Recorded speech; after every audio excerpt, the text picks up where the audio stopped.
Hello दोस्तों, आप सभी का मेरे चैनल डीजी वेदा में एक बार फिर से बहुत बहुत स्वागत है। तो चलिए दोस्तों, आज कुछ हम लोग और आगे के बेसिक कॉन्सेप्ट में कुछ आगे का टॉपिक पढ़ते हैं। दोस्तों, सबसे पहले आपको मैं आज बताना चाहूँगा कि जो एसआई यूनिट होता है वो 7 होते हैं। कौन कौन होता है दोस्तों? लेंथ होता है, मास होता है, टाइम होता है, current, temperature, amount of substance और ल्यूमिनस इंटेंसिटी। दोस्तों, अब सवाल उठता है कि 7 ही क्यों होता है। तो इसके लिए मैंने एक वीडियो बनाया, उसमें मैंने डिटेल में बताया है कि 7 ही को क्यों रखा गया है। इसके अलावा 2 और होता है जिसको कप्लीमेंट्री यूनिट बोला जाता है, कप्लीमेंट्री यूनिट, जिसमें क्या होता है दोस्तों, एक होता है सॉलिड एंगल और एंगल। इसको डिग्री में मेजर करते हैं, इसको सॉलिड एंगल को अस्टेरेडियन में, जिसका सिंबल एसआर होता है। तो ये याद रखिएगा दोस्तों, सॉलिड एंगल को अस्टेरेडियन में मेजर किया जाता है। और ये 7 बेसिक यूनिट है जिसका हम लोग यूज करते हैं, पूरे फिजिक्स में भी यूज करते हैं दोस्तों और केमिस्ट्री में भी यूज करते हैं। Length, mass, time, current, temperature, amount of substance और ल्यूमिनस इंटेंसिटी। अब बात दोस्तों यहाँ पे सवाल उठता है कि लेंथ को हम लोग डिफाइन कैसे करेंगे। तो दोस्तों, सारा का डिफिनीशन एनसीईआरटी में बहुत अच्छे से दिया है, उसको आप देख लीजिएगा कि लेंथ को, यूनिट लेंथ को हम लोग कैसे डिफाइन कर रहे हैं, मास को कैसे डिफाइन कर रहे हैं, टाइम को कैसे डिफाइन कर रहे हैं।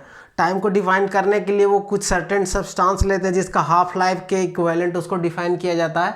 ये सारा चीज़ उसमें दिया हुआ है, तो उसको आप अच्छे से एक बार लर्न कर लीजिएगा तो आप लोग को पता चल जाएगा how we define basic unit. तो ये वो आप वहाँ से आराम से पढ़ सकते हैं।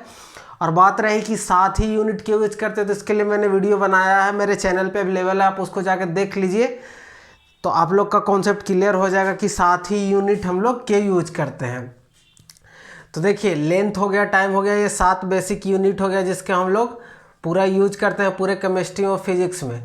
उसके बाद दोस्त अब थोड़ा थोड़ा जानेंगे कि मास और वेट क्या होता है, डेंसिटी क्या है, टेम्परेचर क्या है। अब मोस्ट इंपॉर्टेंट जो आज मैं लास्ट में डिस्कस करने वाला हूँ दोस्तों, ये है साइंटिफिक नोटेशन। ये बहुत इंपॉर्टेंट है पूरे केमिस्ट्री में, इसके बिना आप न्यूमेरिकल सॉल्व नहीं कर पाओगे, सारा न्यूमेरिकल आपका गलत तरीके से रिप्रेजेंट होगा। तो ये जानना बहुत ज़रूरी है। अब दोस्तों, सबसे पहले हम लोग मास और वेट का बात करते हैं। देखिए, कल हमने बताया था क्या, एटम और मॉलिक्यूल के बारे में बताया था। अब उसके बाद एटम मॉलिक्यूल से आगे बढ़ के हम लोग मास और वेट के बारे में बात करते हैं। सबसे पहला बात, मास तो है वो स्केलर क्वांटिटी है। इसको कहा जाता है कि it is the substance available in a matter, मतलब किसी भी मैटर में जो सब्सटेंस है उसको हम लोग पदार्थ बोलते हैं। जैसे कि ये पेन है तो ये प्लास्टिक से बना हुआ है, तो ये जितने पार्टिकल से बना हुआ है तो उसको पदार्थ बोलेंगे। तो इसको बोला सकता है पदार्थ के अंदर जो भी पार्टिकल अवेलेबल रहता है उसको बोला जाता है कि द्रव्य में द्रव्य की मात्रा। हिंदी में एक डिफिनीशन होता है, किसी भी पदार्थ में द्रव्य की मात्रा। द्रव्य मतलब सब्सटेंस, द्रव्य मतलब लिक्विड मत समझ लीजिएगा दोस्तों, द्रव्य मतलब सब्सटेंस होता है।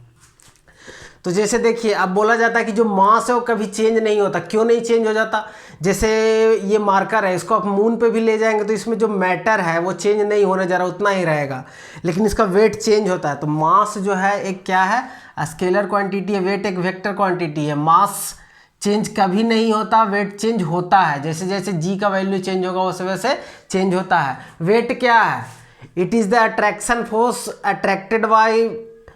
अट्रैक्टेड ऑन पार्टिकल, मतलब जो पार्टिकल पे अर्थ के द्वारा अट्रैक्टिव फोर्स लगता है वही उसका वेट होता है, जिसको ग्रेविटेशनल फोर्स भी बोलते हैं और ग्रेविटी फोर्स भी बोलते हैं। ये सारी चीज़ें जब मैं ग्रेविटेशनल बताऊंगा तो मैं बेसिक डिफरेंस क्या है मैं वहाँ पे बताऊंगा। अभी ये बात जान लीजिए कि इसका वही वेट होगा जितने फोर्स से अर्थ इसको अपने तरफ अट्रैक्ट कर रहा है। तो ये मास और वेट हो गया। मास का ऐसा यूनिट क्या, मास को हम लोग क्या चीज़ मेजर करते हैं दोस्तों, केजी में, जबकि वेट को हम लोग क्या में मेजर करते हैं दोस्तों, न्यूटन में। तो याद रखिएगा। तो ये हो गया मास और डेंसिटी, इसके बारे में आप जान लीजिए, इसका यूज होगा अभी केमिस्ट्री में बहुत जगह पे। उसके बाद हो गया डेंसिटी। डेंसिटी क्या होता है दोस्तों? डेंसिटी बराबर होता है मास पर यूनिट वॉल्यूम। इसको आप लिख लीजिए अपने नोटबुक में।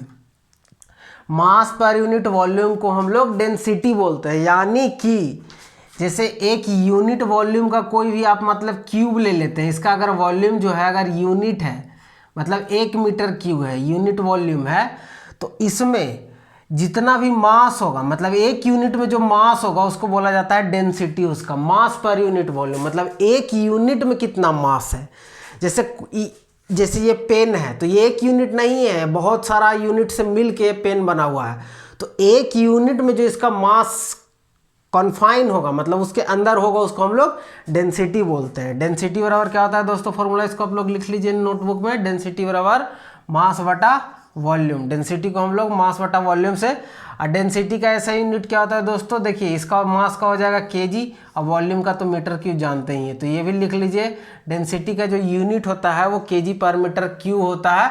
और ये भी हम लोग अभी आगे पढ़ेंगे मोल कॉन्सेप्ट, उसमें डेंसिटी का यूज होता है, तो ये भी जानना जरूरी था। अब हम लोग जानेंगे दोस्तों टेम्परेचर क्या होता है। देखिए अभी गर्मी का दिन है, तो टेम्परेचर को आप लोग ऐसे डिफाइन कर सकते हैं, it is the degree of hotness और कोल्डनेस।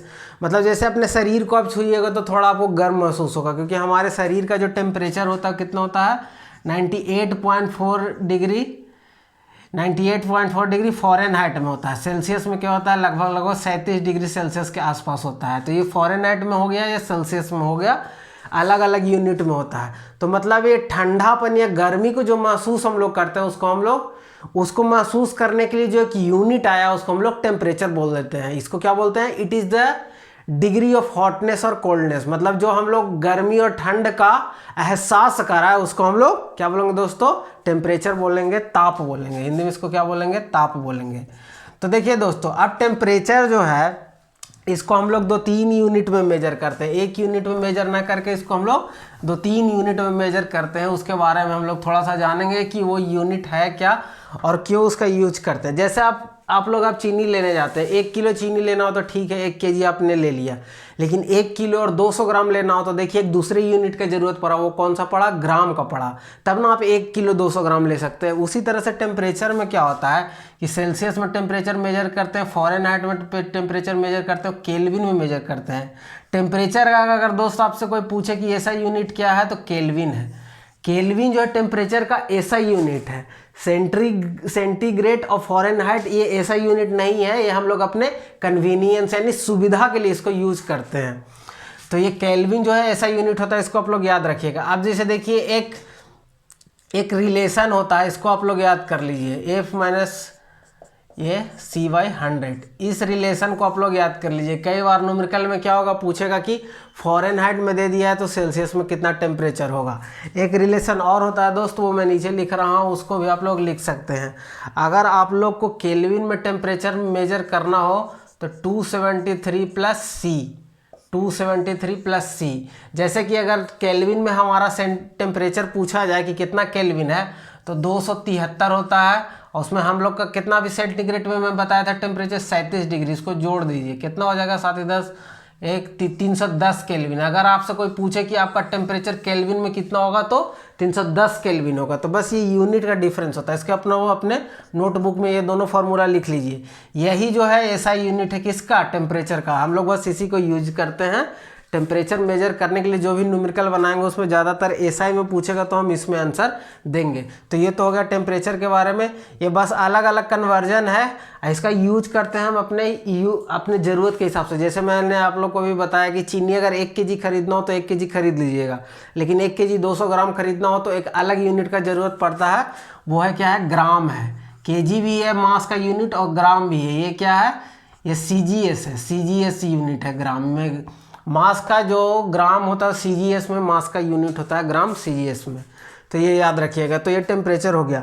अब जो मोस्ट इंपॉर्टेंट है उस पर हम लोग आते हैं दोस्तों। आज हम लोग पढ़ने वाले साइंटिफिक नोटेशन। ये काफ़ी इंपॉर्टेंट है, ये आपको बहुत यूज होगा आगे। न्यूमेरिकल सॉल्व इसके बिना हो ही नहीं सकता है, तो उसको आप ध्यान से समझिएगा कि ये साइंटिफिक नोटेशन है क्या। देखिए दोस्तों, साइंटिफिक नोटेशन एसन जिसको मैं शॉर्ट में लिखता हूँ, साइंटिफिक नोटेशन ये होता क्या है। जैसे कि आप लोग कोई लेंथ निकाले, लेंथ का जो वैल्यू आ गया वो कुछ इस तरह से आ गया 0.0016 आ गया। लेकिन अब इसको इतना पॉइंट के बाद ऐसे 0 नहीं लिखेंगे, इसको साइंटिफिक नोटेशन नहीं बोलते हैं, देखने में अच्छा नहीं लगता है। तो इसको हम लोग कैसे लिख सकते हैं, 1.6 इंटू, देखिए अभी पॉइंट कहाँ था, यहाँ से यहाँ ले गए 1 2 3 4, तो 4 डिजिट वाट, इसको 10⁻⁴ ऐसे लिख देंगे। यूनिट कुछ भी हो सकता है, केजी, सेंटीमीटर या सेंटीमीटर, जो भी हो आप यूज कर रहे हो वो अलग चीज़ है। इसको आप इसी को बोलते हैं साइंटिफिक नोटेशन। ये नॉर्मली लेंथ को हम लोग मान लिया ऐसे सेंटीमीटर इतना आया, तो इसको हम लोग इतना सेंटीमीटर ऐसे लिखेंगे, मतलब क्या, साइंटिफिक नोटेशन में। जैसे आप देखिए, आप दूसरा देख लीजिए। तो यहाँ पे याद रखने वाली बात ये है कि अगर हम लोग यहाँ से यहाँ किसको, पॉइंट को शिफ्ट कर रहे हैं, तो जितना डिजिट बाद पॉइंट शिफ्ट करेंगे उतना का पावर माइनस में चला जाएगा। ये बात आप लोग याद रखिएगा, मोस्ट इंपॉर्टेंट है। अब इसी तरह से मान लिया आप एक और लेंथ ले लीजिए, मान लिया इस तरह से लेंथ है 253.627 सेंटीमीटर, ठीक है। अब इसको हमको साइंटिफिक नोटेशन में लिखना है, तो कैसे लिख सकते हैं, इसको ऐसे लिखेंगे, इसको इधर ले आएंगे 2.53627 इंटू 10⁻²⁰ सेंटीमीटर, ऐसे लिखेंगे। मतलब कि अगर इधर ये पॉइंट हम लोग कितना डिजिट बढ़ रहा है, 1-2 डिजिट वर्ड यहाँ फिक्स किए, तो ये प्लस में होगा 2, और जब इससे इधर ले जाएंगे तो ये माइनस में होगा। इसको आप अच्छे से याद समझ लीजिए। देखिए मैं एक छोटा सा ट्रिक बता देता हूँ। अगर आप पॉइंट इधर से इधर शिफ्ट कर रहे हैं, यहाँ से पॉइंट ले जाके यहाँ शिफ्ट कर रहे हैं, तो जो पावर में होगा वो माइनस में होगा। और अगर आप शिफ्ट किधर से किधर कर रहे हैं, अगर पॉइंट इधर था उसको आप इधर लगा रहे हैं, तो पावर जो होगा वो दोस्त प्लस में होगा। तो इसको आप लोग याद कर लीजिएगा, माइनस में होगा। ये कुछ भी हो सकता है, तो मैं +2 लिख दिया, ऐसे ही लिख दिया। अगर आप इधर से इधर पॉइंट शिफ्ट कर रहे हैं तो क्या हो जाएगा वो दोस्तों, वो माइनस में होगा। अगर आप इधर से इधर शिफ्ट कर रहे हैं तो ये प्लस में होगा। ये बहुत इंपॉर्टेंट है, अपने नोटबुक में इसको लिख लीजिए। आप जैसे देखिए इसका यूज कहाँ पे होता है, जैसे कि आप एवोगाड्रो नंबर का जानते होंगे कि कितना होता है, 6.022 इंटू 10⁻23, ये होता है एवोगाड्रो नंबर। तो इसको हम लोग ऐसे नहीं लिखते हैं 6.022 इंटू, अब 10⁻23 है 0, तो 1 2 3 4 5 6 7 8 9 10 ऐसे 23 तक नहीं लिखेंगे। यही हमारा काम नहीं बचा, हम लोग को केमिस्ट्री सीखना है। तो इसको साइंटिफिक नोटेशन में ऐसे लिखा जाता है, साइंटिफिक नोटेशन, तो इसी का यूज होता है। इसी तरह से और बहुत जगह पे इसका यूज होगा, जब बहुत छोटा छोटा यूनिट रहेगा, जैसे ऐसे रहेगा जैसे इस तरह से 0.000000017 है, तो इसको साइंटिफिक नोटेशन में कैसे लिखेंगे, 1.7, कितना हुआ 1 2 3 4 5 6 डिजिट वाट गया, तो इधर क्या बताया था कि माइनस में हो जाएगा। इधर से इधर ले जाएंगे तो माइनस में हो जाएगा, तो इस तरह से कर देना। इस तरह अगर इधर से इधर लाएंगे तो प्लस में हो जाएगा, तो इसको आप याद रखिएगा। अब मैं 2-3 दे रहा हूँ, उसको आप लोग कमेंट बॉक्स में बताइएगा कि उसको साइंटिफिक नोटेशन में हम लोग कैसे लिखेंगे। मैं 2-3 एग्जाम्पल दे रहा हूँ, उसको आप लोग कमेंट बॉक्स में ज़रूर बताइएगा। पहला है कि 0.0000087 है, इसको साइंटिफिक नोटेशन में कैसे लिखेंगे। दूसरा है 8536.527, इसको साइंटिफिक नोटेशन में क्या लिखेंगे। और एक और है, इसको 0.06785 को साइंटिफिक नोटेशन में क्या लिखेंगे। तो ये तीनों को आप लोग बताइएगा कि साइंटिफिक नोटेशन में इसको कैसे लिखेंगे। कुछ को आप इधर लेफ्ट साइड ले जाइएगा, कुछ को राइट साइड ले जाइएगा। जैसे देखिए जो छोटा है उसको अच्छे तरीके, जैसे इसमें हम लोग क्या करेंगे, इधर की ओर शिफ्ट करेंगे, इसमें इधर की ओर शिफ्ट करेंगे, क्योंकि देखने में थोड़ा अच्छा लगे, पॉइंट की तरफ आ जाए। ऐसा नहीं है कि इधर 0 ले जाएंगे। तो इसको आप याद रखिएगा कि कैसे करना मैं बता दिया हूँ। अगर नहीं समझ में आया तो वीडियो को पॉज करके देख लीजिए और समझिए। तो आज इस लेक्चर में हम लोग यहीं तक रखते हैं, फिर इससे आगे का जो टॉपिक है वो अगले लेक्चर में पढ़ेंगे। कोई भी दिक्कत होता हो तो कमेंट बॉक्स में पूछिए, और जो मैंने अभी ये होमवर्क दिया है इसको आप कमेंट बॉक्स में बताइएगा कि इसको साइंटिफिक नोटेशन में कैसे लिखेंगे। कोई डाउट आ रहा हो तो ज़रूर पूछिए। वीडियो देखने के लिए आप सभी का बहुत बहुत धन्यवाद।